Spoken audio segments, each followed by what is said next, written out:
अस्सलाम वालेकुम and welcome to my channel welding inspector course में आज हम चैप्टर 2 टर्म्स एंड डेफिनेशन के मोस्ट प्रोबेबल क्वेश्चन हैं इन पर डिस्कस करने वाले हैं। क्योंकि हमारी टर्म्स एंड डेफिनेशन की स्टडी के रिलेटेड जो वीडियो थी वो लेंथी होने की वजह से चैप्टर 2 कंप्लीट नहीं कर पाए, तो ये वीडियो चैप्टर 2 पार्ट्स 2 के नाम से हम अपलोड कर रहे हैं। तो चले शुरू करते हैं।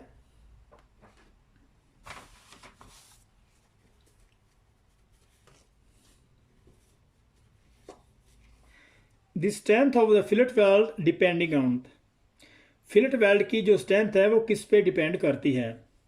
उसमें लेग लेंथ है, वेल्ड प्रोफाइल, वेल्ड विड्थ या फिर थ्रोट थिकनेस। तो ये अभी हमने इसको छोटा सा एक ड्राइंग बनाया हुआ है। तो ये जो रूट से जो टो तक है ये इसको हम लेग लेंथ कहेंगे, और ये रूट से जो टॉप टो है जो होगा इसको हम वर्टिकल लेग लेंथ, ये भी लेग लेंथ होगी। तो जो थ्रोट थिकनेस होगी ये रूट से जो हमारी ये जो है इसको हम थ्रोट थिकनेस कहेंगे। तो जो वेल्ड की जो स्ट्रेंथ है वो डिपेंड करती है थ्रोट थिकनेस पे। तो ये हमारा रूट से जो वेल्ड फेस का सेंटर है इसको हम थ्रोट थिकनेस कहेंगे। तो ये वेल्ड की जो है स्ट्रेंथ होगी। इसका करेक्ट आंसर होगा D. Which of the following fillet weld is the strongest assuming they are all made using the same materials and welded using the same WPS। वो ये कह रहा है कि नीचे दिए हुए फिलेट वेल्ड से में से कौन सा स्ट्रॉन्ग फिलेट वेल्ड है अगर इसकी वेल्डिंग जो है सेम मटेरियल या सेम WPS के मुताबिक हुई हो, तो इसमें से स्ट्रॉन्ग फिलेट वेल्ड कौन सा होगा। तो स्ट्रॉन्ग फिलेट वेल्ड की जो डेफिनेशन वो इस तरह से होगी कि जिसकी जो थ्रोट थिकनेस जितनी ज़्यादा होगी उसको उतना ही ज़्यादा जो है स्ट्रेंथ में कंसीडर किया जाता है। तो सबसे पहले हम क्या करेंगे, इसकी देखते हैं कि स्ट्रॉन्ग जो थ्रोट थिकनेस इसकी कौन सी है और क्या है। और ये जो ए में है 8 mm throat thickness of the माइटर fillet weld. तो माइटर फिलेट वेल्ड की जो है 8 mm थ्रोट थिकनेस है, और बी में है 7 mm लेग लेंथ। तो अगर हम 7 mm की लेग लेंथ, पहले तो इसका थ्रोट थिकनेस निकालेंगे। फॉर एग्जाम्पल ये 7 mm को हम क्या करेंगे, इसको मल्टीप्लाई करेंगे 0.707 के साथ। इसका आंसर होगा 4.9। तो अगर इसको प्लस करेंगे ये एक्सेस वेल्ड मेटल के साथ, तो ये हमारा होगा 6.9 मिलीमीटर। तो ये 6.9 मिलीमीटर जो होगा ये भी 8 मिली से कम है। और नेक्स्ट में हमारा है mitre fillet with 9 mm leg length. तो ये हमारा होगा 10 जो मिलीमीटर है ये लेग लेंथ। इसको हम इसका जो थ्रोट थिकनेस निकालेंगे इसको 0.707 से निकालेंगे, तो इसका जो इक्वल होगा वो 7 मिलीमीटर। तो ये भी जो है 8 मिलीमीटर से कम है। तो नेक्स्ट में हमारा है mitre fillet with 11 mm leg length. तो 11 mm जो लेग लेंथ होगी इसको हम मल्टीप्लाई करेंगे 0.707 से। इसका जो करेक्ट आंसर निकलेगा वो होगा 7.7। तो इसका मतलब ये हुआ कि 7.7 और 7 और 6.9 से ज़्यादा जो थ्रोट थिकनेस है ये डायरेक्ट है 8 mm। तो इसका जो करेक्ट आंसर होगा वो ए है। Under most condition which of the following welding position will deposit the most weld metal. वो ये कह रहा है कि नीचे दी हुई वेल्डिंग पोजीशन पर किस पोजीशन पर ज़्यादा वेल्ड मेटल डिपॉजिट होती है। इन पोजीशन पे सबसे ज़्यादा वेल्ड मेटल किस पोजीशन पे डिपॉजिट होगी। तो इसका जो करेक्ट आंसर होगा ये PG डाउन पोजीशन है, PE जो ओवरहेड पोजीशन है, PC हॉरिजॉन्टल है, और PA पे सबसे ज़्यादा जो है वेल्ड मेटल डिपॉजिट होगी। A typically included angle for MMA welding of a full penetration pipe butt joint is. वो ये कह रहा है कि MMA की अगर वेल्डिंग करते हैं तो full penetration pipe butt joint का इंक्लूडेड एंगल क्या होगा। जैसे कि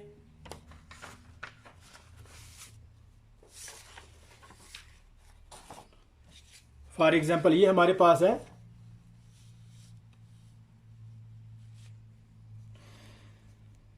तो एक तरफ से ये बेवल एंगल ऑफ 1 डिग्री एक प्लेट का, तो दूसरी तरफ से भी इसको भी अगर हम इंक्लूड करते हैं दोनों तरफ से, तो फिर इसका ये इंक्लूड एंगल कहलाएगा। तो इसको 1 बेवल ऑफ एंगल, तो दूसरा बेवल ऑफ एंगल इसको अगर प्लस करेंगे तो इसका इंक्लूड यानी कि टोटल ये जो वी की शेप होगी, अगर इसको टोटल इंक्लूड किया जाए तो इसको इंक्लूडेड एंगल कहेंगे। तो इसका जो एमएम में अगर वेल्डिंग करें तो इसकी अगर एमएम में स्टिक या मैनुअल मेटल आर्क वेल्डिंग, जिसको शील्ड मेटल आर्क वेल्डिंग भी कहते हैं, अगर उससे हम इसकी वेल्डिंग करते हैं तो इसकी जो डिग्री वो 30 डिग्री से 35 डिग्री तक रहेगी 1 प्लेट बेवल ऑफ एंगल की। और अगर इसको दोनों को जो है इंक्लूड करेंगे तो फिर इसका जो है अराउंड टोटल जो है 70 सेंटीग्रेड होगा। तो इसका जो करेक्ट आंसर जो होगा वो आपको समझ लगी होगी कि कौन सा है। तो इंक्लूडेड एंगल जो होगा वो 70 डिग्री होगा। करेक्ट आंसर इसका B. When welding thin plate distortion can be minimised by, वो ये कह रहा है कि जब हम लो थिकनेस प्लेट की वेल्डिंग करते हैं इसकी डिस्टोर्शन किस तरीके से कम की जा सकती है। उसमें वेल्डिंग फ्रॉम बोथ साइड, अगर हम दोनों साइड से वेल्डिंग करें तो फिर तो दोनों तरफ से इसकी वेल्डिंग नहीं हो सकती क्योंकि ये ऑलरेडी थिन प्लेट है। तो using U prep rather than V prep, तो वी प्रेप की निस्बत इसको जो यू प्रेप को ज़्यादा तरजीह दी जाएगी, या फिर यूजिंग स्ट्रॉन्ग बैग, या फिर इसको स्ट्रॉन्ग बैग लगा के इसको डिस्टोर्शन को कम करेंगे, या फिर using back strip welding technique, या फिर जो बैक स्ट्रिप जो वेल्डिंग होती है वो भी हमने पिछले लास्ट चैप्टर में पढ़ा था, ये इस सेम चैप्टर में टर्म डेफिनेशन में। तो इसकी जो बैकिंग स्ट्रिप तो वो लगाते हैं कि प्लेट के नीचे हम उसको जो है रिमूव या परमानेंट लगाने के लिए उसको जो बैकिंग स्ट्रिप लगा दी जाती है, तो वो भी यहाँ पे अप्लाई नहीं होगी। तो ई में है बैक स्टेप वेल्डिंग टेक्निक। तो इसका जो करेक्ट आंसर होगा वो है ई बैक स्टेप वेल्डिंग टेक्निक। क्योंकि अगर डिस्टोर्शन से इसको प्लेट को बचाने के लिए क्या करेंगे, सबसे पहले हम जो है एक साइड पे इसको पास लगाएंगे, तो फिर जो है इसको एंड पे, फिर सेंटर पे, फिर भी उसके बीच में जो जगह होगी स्पेस उसको इक्वल करके उसको जो है वेल डिपॉजिट की जाएगी। इस तरीके से जो थिन प्लेट होगी उसको डिस्टोर्शन होने से मिनिमाइज किया जाएगा।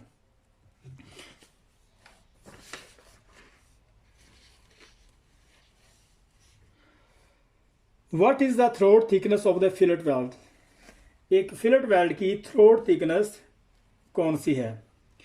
The distance from the toe to the face, या टो टू द, ये हमारी ये टो है और ये उसका फेस है, इसको जो है थ्रोट थिकनेस कहेंगे।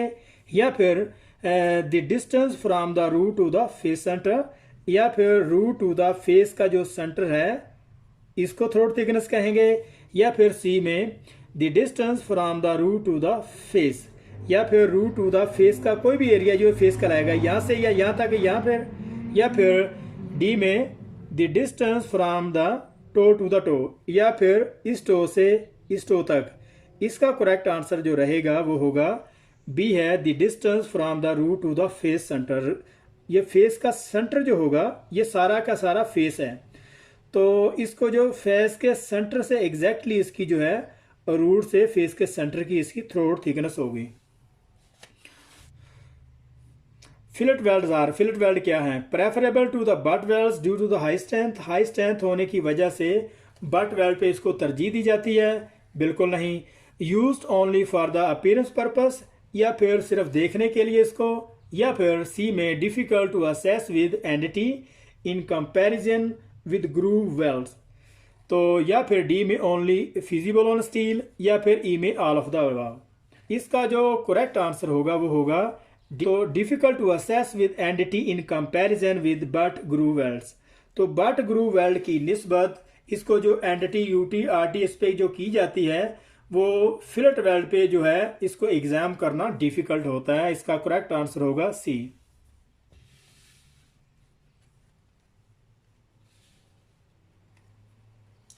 Compound weld is, compound weld क्या होते हैं, always contain butt and fillet welds, तो क्या इसमें हमेशा जो बट और फिलेट वेल्ड होते हैं इस वजह से इसको कंपाउंड कहते हैं। या फिर बी में होगा joint which have combination of welds made by the different welding process, या फिर डिफरेंट वेल्डिंग प्रोसेस से वेल्डिंग करने को जो कंपाउंड वेल्ड कहेंगे। या फिर सी में combination between the two different welds, या फिर टू डिफरेंट वेल्ड के जो कॉम्बिनेशन है उसकी वजह से, या फिर डी में ऑल ऑफ द अबव। इसका जो करेक्ट आंसर होगा वो होगा combination between the two different welds. इसका सी जो है करेक्ट आंसर होगा। इसका कम्बिनेशन कुछ इस तरीके से होगा कि ये हमारा एक प्लेट है, इसको हमने इसको ग्रू लगाया यहाँ पे, तो इसको अंदर भी इसके जो वेल्ड मेटल डिपॉजिट करती हैं, तो बाहर भी इसको हमने यहाँ पे ये इसका जो फिलेट रहेगा माइटर फिलेट, तो इसको भी हमने यहाँ पे इसको कंप्लीट किया है। और साथ ही इसके अपोजिट साइड पे जो है इसकी जो कन्वेक्स फिलेट वेल्ड प्रोफाइल जो है उसको भी यहाँ पे जो है बनाया जाएगा। तो इस टाइप का जो वेल्ड होगा उसको हम कंपाउंड वेल्ड कहेंगे। तो नेक्स्ट हमारा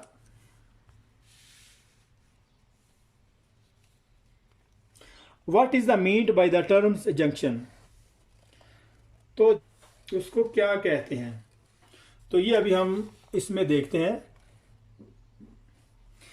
ये फ्यूजन लाइन जो है इसको जंक्शन का भी जो है जंक्शन भी कहते हैं। फ्यूजन लाइन, फ्यूजन बाउंड्री, इसको जंक्शन भी कहेंगे।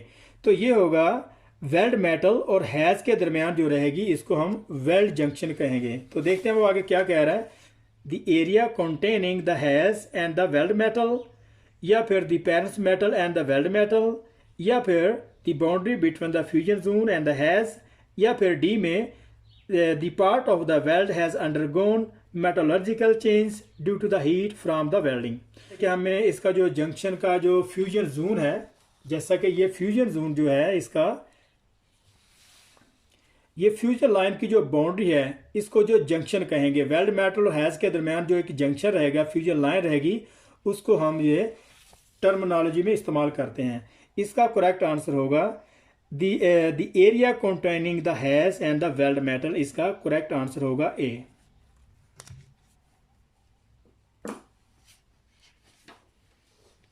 Fabrication procedure call for the fillet weld to be blended in by grinding, this is to influence।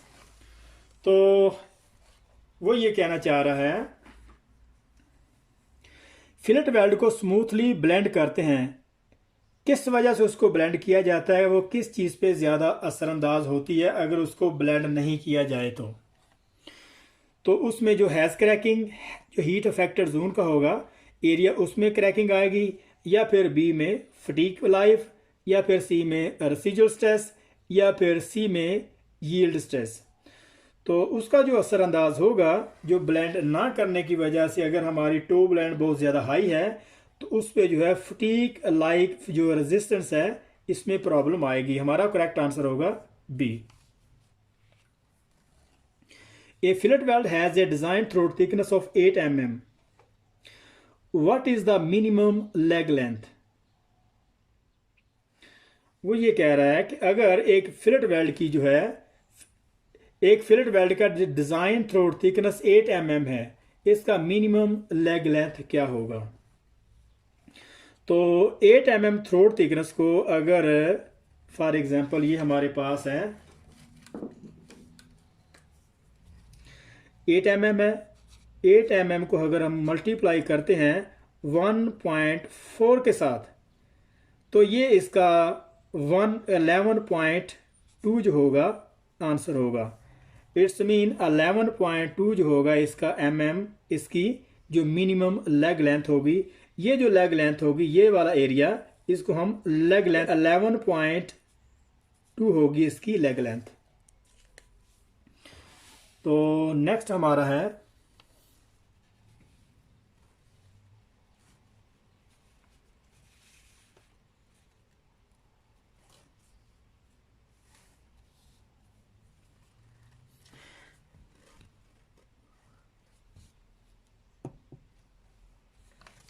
Fillet weld show A 7 mm leg length. तो एक फिलेट वेल्ड की 7 mm अगर leg length है तो इसमें से इसका कौन सा करेक्ट आंसर है। ए में Z7, या बी में S7, या फिर सी में A7, या फिर डी में 7Z। जो Z जो है ये लेग लेंथ को डिनोट करता है, और S जो है पेनिट्रेशन को, और जो A होगा वो थ्रोट थिकनेस को। तो इसका करेक्ट आंसर होगा ए। Z7 जो है ये जो लेग लेंथ को इसको जो शो करवाता है, इसको डिनोट करता है।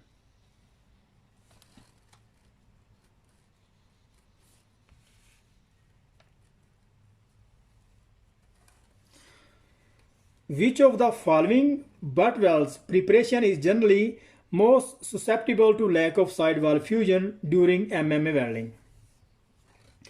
वो कह रहा है कि ये जो नीचे दिए हुए बट वेल्ड प्रिपरेशन में अगर हम MMA से वेल्डिंग करते हैं तो लैक ऑफ साइड वाल फ्यूजन आने के चांस किस प्रिपरेशन में होंगे? तो इसमें U प्रिपरेशन है, V प्रिपरेशन है, या फिर डबल V प्रिपरेशन, या फिर D में लैक ऑफ साइड वाल फ्यूजन। तो जो लैक ऑफ साइड वाल फ्यूजन आने के चांस ज़्यादा होते हैं वो हो गए U प्रिपरेशन में। तो U प्रिपरेशन इसमें से कौन सी है? ये जो हमारी U प्रिपरेशन है। तो यहाँ पे जो होंगे ये जो इसका राउंड एरिया है या फिर इसका जो स्लोप कर्व है, तो वहाँ पे जो है बाज़ औक़ात ये होता है कि लैक ऑफ साइड वाल फ्यूजन आने के चांस ज़्यादा होते हैं। दूसरे जो है कन्फिग्रेशन जॉइंट के हिसाब से इसमें ज़्यादा चांस आते हैं लैक ऑफ साइड वाल फ्यूजन होने के। तो नेक्स्ट हमारा है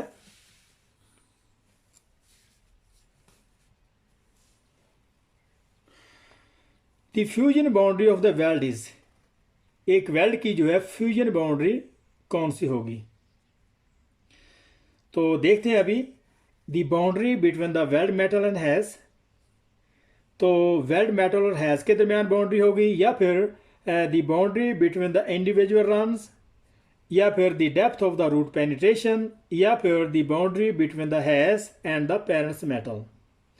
इसका जो करेक्ट आंसर होगा वो होगा the boundary between the weld metal and HAZ. तो नेक्स्ट हमारा है for fillet welds it is a normal practice in the UK and USA to measure. तो फिलेट वेल्ड में जो UK और USA में जो आमतौर पर जिसको जो है नॉर्मल मेजरमेंट किया जाता है वो इसमें से थ्रोट थिकनेस है, लेग लेंथ, या फिर पेनिट्रेशन, या फिर डेप्थ ऑफ, या फिर बोथ ऑफ। तो इसका करेक्ट आंसर होगा लेग लेंथ, क्योंकि लेग लेंथ में अगर कोई डिमेंशन के हवाले से कभी बात होती है या कि USA में या फिर ब्रिटिश स्टैंडर्ड के हवाले से, तो डिमेंशन के हवाले से अगर उसको मेजर किया जाएगा तो वो लेग लेंथ को मेजर किया जाता है।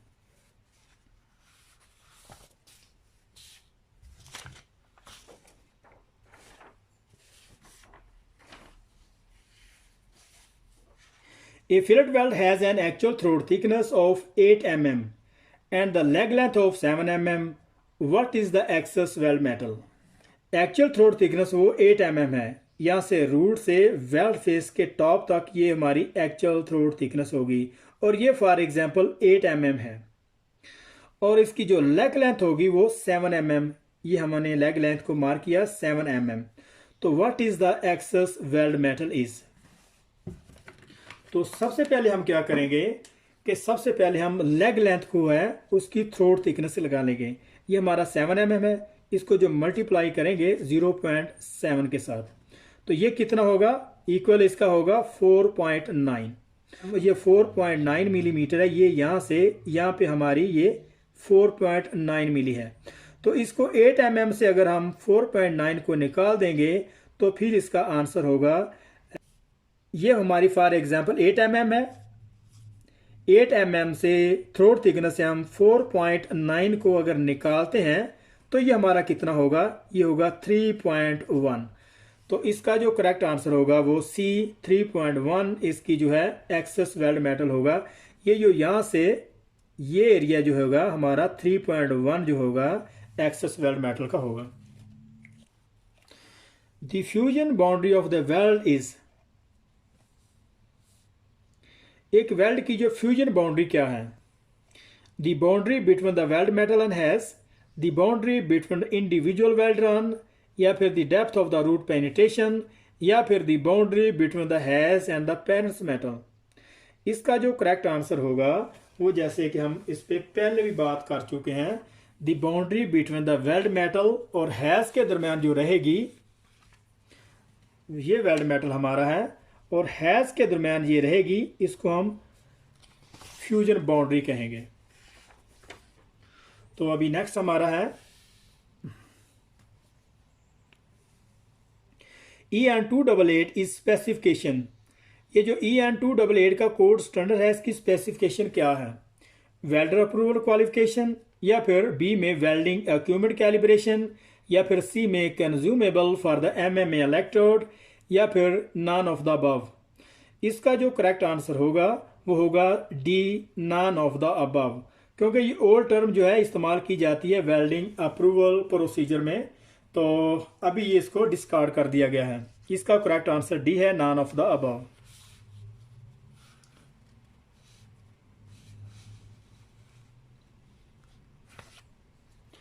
When two different material types are welded together, the joint may be referred to as। वो ये कह रहा है कि अगर दो मुख्तलिफ मटेरियल को आपस में वेल्ड करते हैं, इस ज्वाइंट को क्या कहेंगे? उसमें मार्टनजाइटिक ज्वाइंट है, या फिर बी में ऑटोजीनियस ज्वाइंट, या फिर सी में डिसिमिलर ज्वाइंट, या फिर डी में एदर बी एंड सी, या फिर बी या सी होंगे। तो इसका करेक्ट आंसर होगा वो होगा सी, डिसिमिलर ज्वाइंट, या फिर इसको ट्रांजिशन ज्वाइंट भी कहते हैं, जैसे कि हम चैप्टर में पहले पढ़ चुके हैं। तो नेक्स्ट हमारा होगा the correct term for the cap height is. तो कैप हाइट जो है उसकी करेक्ट टर्म कौन सी है? कैप हाइट किसको कहते हैं? ये हमारी जो है ये पेरिस मेटल के जो ऊपर वाला जो एरिया रहेगा, इसको एक्सेस वेल्ड मेटल, जो कैप हाइट, कैप क्राउन, या फिर रेनफोर्समेंट कहेंगे।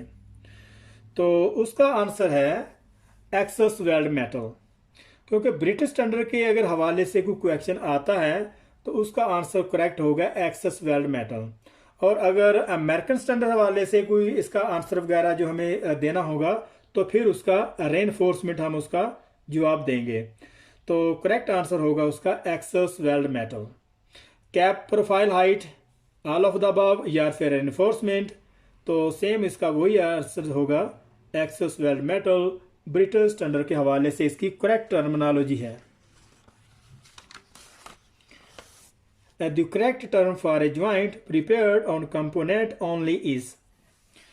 तो जो कंपोनेंट में अगर प्रिपेयर करते हैं किसी ज्वाइंट की, तो उसमें से ये कौन सा करेक्ट टर्म है?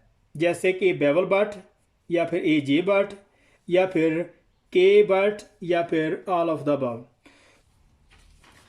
अगर हम देखें ये जो बेवल बट है, ये भी एक जो है कॉन्फ़िगरेशन है एक ज्वाइंट की। ये हमारे पास है एक, ये हमारा स्टेट पोर्शन है, और ये हमारी जो है इसको हम बेवल कहेंगे। और दूसरा जो होगा,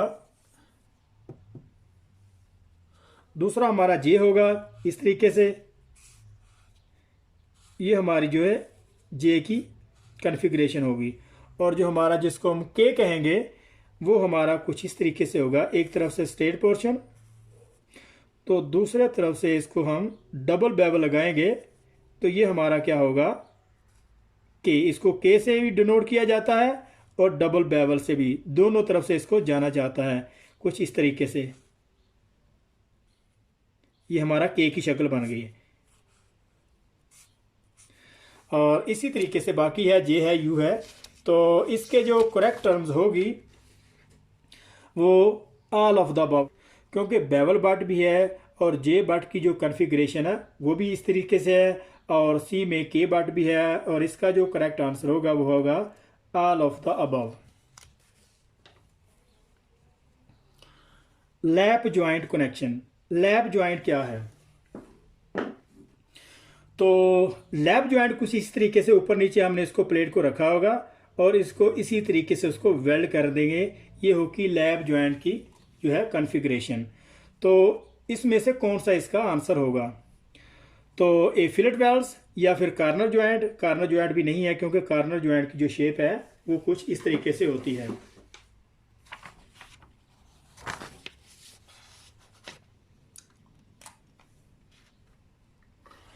हमारा ये जो है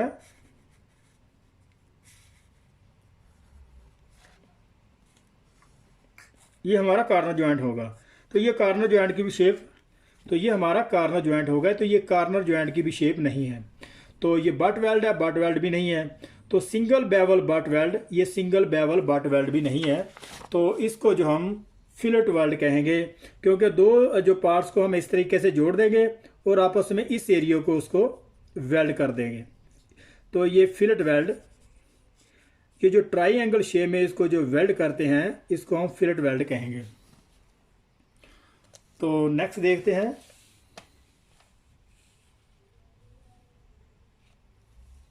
what is the leg length of the fillet weld is. एक फिलेट वेल्ड की लेग लेंथ है वो क्या होगी? The distance from the toe to the face, या फिर ये जो है ये हमारा होगा टो टू द फेस, या फिर the distance from the root to the face centre, या फिर root to the face centre, या फिर the distance from the root to the toe, या फिर रूट टू द टो, ये हमारा रूट टू द टो होगा, या फिर it is 0.7 of the design throat thickness. तो इसका जो करेक्ट आंसर होगा वो होगा the distance from the root to the toe, root to the toe ये हमारा होगा leg length. On a single V butt welds the distance through the center of the welds from root to the face is called. एक single V butt weld में root से weld face के centre के distance क्या होगा? तो उसका centre से डिस्टेंस क्या होगा? तो क्या उसको रेनफोर्समेंट कहेंगे, या फिर पेनिट्रेशन, या फिर थ्रोट थिकनेस, या फिर नॉन ऑफ द अबव। इसका जो करेक्ट आंसर होगा वो होगा थ्रोट थिकनेस, क्योंकि यहां से रूट से और ये जो थ्रोट थिकनेस रहेगा इसको हम कहेंगे थ्रोट थिकनेस। ये टोटल जो है वेल्ड फेस से ये रूट तक ये हमारा थ्रोट थिकनेस होगा। Which of the following butt weld preparation is most likely to be considered for the welding of a 6 mm thickness plate? अगर हमारी 6 mm thickness plate है तो butt welds की प्रिपरेशन के लिए इनमें से किसको मुनासिब समझा जाएगा? या फिर डबल वी बट, या फिर बी में एसिमेट्रिकल डबल वी बट, या फिर सी में सिंगल यू बट, या फिर डी में सिंगल वी बट। तो इसका जो करेक्ट आंसर होगा वो होगा D single V butt welds, क्योंकि कम थिकनेस अगर प्लेट रहेगी तो सबसे ज़्यादा जो है मुनासिब उसकी जो कन्फिग्रेशन रहेगी वो वी बट वेल्ड की रहेगी, क्योंकि ये बहुत ज़्यादा जल्दी फास्ट भी बन जाती है और चीपली भी रहती है, तो उसके लिए ये सूटेबल है। What is the throat thickness of A field weld equal leg length? वो कह रहा है कि अगर हमारी फिल्ड वेल्ड की इक्वल लेग लेंथ है तो इसकी थ्रोट थिकनेस क्या होगी? तो अभी हम थ्रोट थिकनेस को चेक करते हैं। The distance from the toe to the face, तो टो टू द ये हमारी टो है या फेस का ये डिस्टेंस है, या फिर the distance from the root to the face centre, या फिर root to the face centre ये उसकी थ्रोट थिकनेस है, या फिर सी में the distance from the root to the toe, या फिर रूट से जो है टो तक, या फिर the distance from toe to the toe, या फिर टो से टो तक। तो इसका जो करेक्ट आंसर होगा थ्रोट थिकनेस का वो होगा the distance from the root to the face centre, ये इसका जो है थ्रोट थिकनेस होगी। वेल्ड फेस के सेंटर से रूट तक ये हमारी जो है थ्रोट थिकनेस होगी। When visual inspecting a completed single V butt welds cap, you would certainly assess। वो ये कह रहा है जब एक completed single butt weld cap की विजुअल इंस्पेक्शन करते हैं तो आप किसको ज़्यादा असेस करेंगे, किसको देखने की ज़रूरत है या फिर किसको छोड़ने की ज़रूरत है?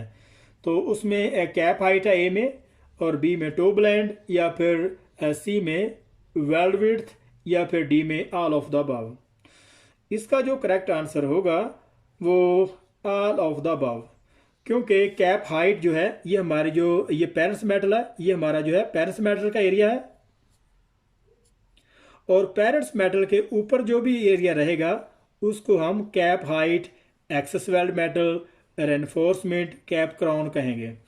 तो कैप हाइट को भी देखने की ज़रूरत है कि वो बहुत ज़्यादा उसमें हाइट ज़्यादा ना हो, बियॉन्ड लिमिट ना हो, अगर ये कैप हाइट बहुत ज़्यादा बढ़ जाती है, यहाँ पे जो टो रहेगी उस पर बहुत ज़्यादा हाई स्ट्रेस कंसंट्रेशन पड़ती है, तो उसमें क्रैक वगैरह के आने के चांस होते हैं। तो कैप हाइट जो है एक जो है मैक्सिमम रेंज होगी उसमें रहनी चाहिए।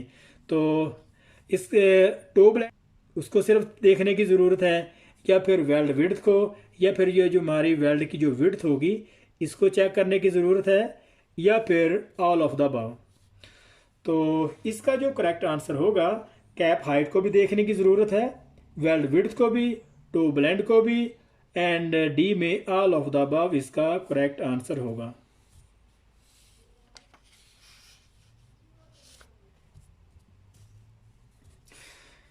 The highest and the lowest heat input positions are considered to be। High और लो हीट इनपुट किस पोजीशन को समझा जाता है? तो जैसे कि चैप्टर टर्म्स एंड डेफिनेशन के एंड पे हमने स्टडी का जो चैप्टर था 2 टर्म्स एंड डेफिनेशन का, उसके लास्ट के सब्जेक्ट में हमने जो वेल्डिंग पोजीशन के मुतालिक जो है सारी डिस्कस की थी। तो अब यहाँ पे जो मेंशन नहीं करेंगे, लेकिन जो है इसकी जो हीट कहाँ पे ज़्यादा पड़ती है, कहाँ पे लो पड़ती है, किस पोजीशन पे, तो उसके हवाले से बात करते हैं। तो ये पीबी हाईएस्ट पोजीशन, या फिर लोएस्ट पीए, या पीएफ हाईएस्ट, या फिर पीसी लोएस्ट। तो इसका जो करेक्ट आंसर होगा वो होगा D, PF highest, PG lowest. जो पीएफ होगी वो वर्टिकल आप पोजीशन में उसको वेल्ड करते हैं। जैसे ये हमारे पास फॉर एग्जांपल एक प्लेट है, तो यहां से नीचे से हम इसको इस तरह, ये फॉर एग्जांपल हमारे पास प्लेट है, तो नीचे से इसको जो है वेल्ड करेंगे।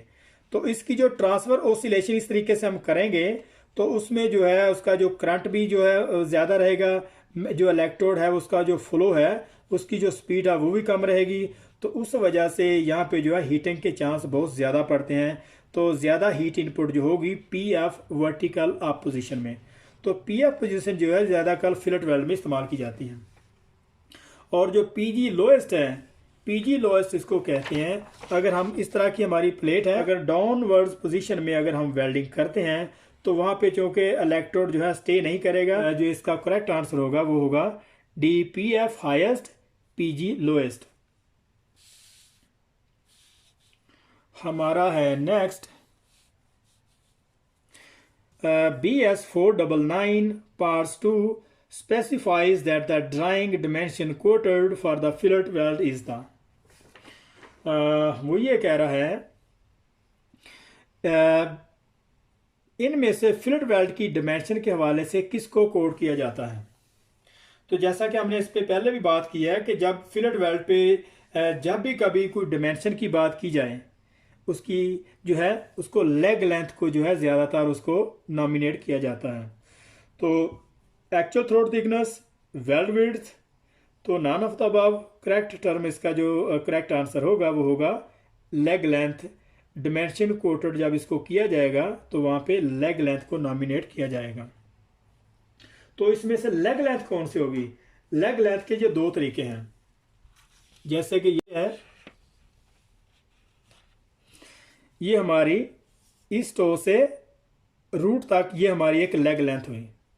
तो ये हमारी होगी एक, इस टो से हमारी जो वर्टिकल टॉप टो होगी इसको भी हम लेग लेंथ कहेंगे। अगर इस तरफ से हम देखते हैं तो ये एक हमारी वर्टिकल की लेग लेंथ होगी और ये एक हमारी हॉरिजॉन्टल की।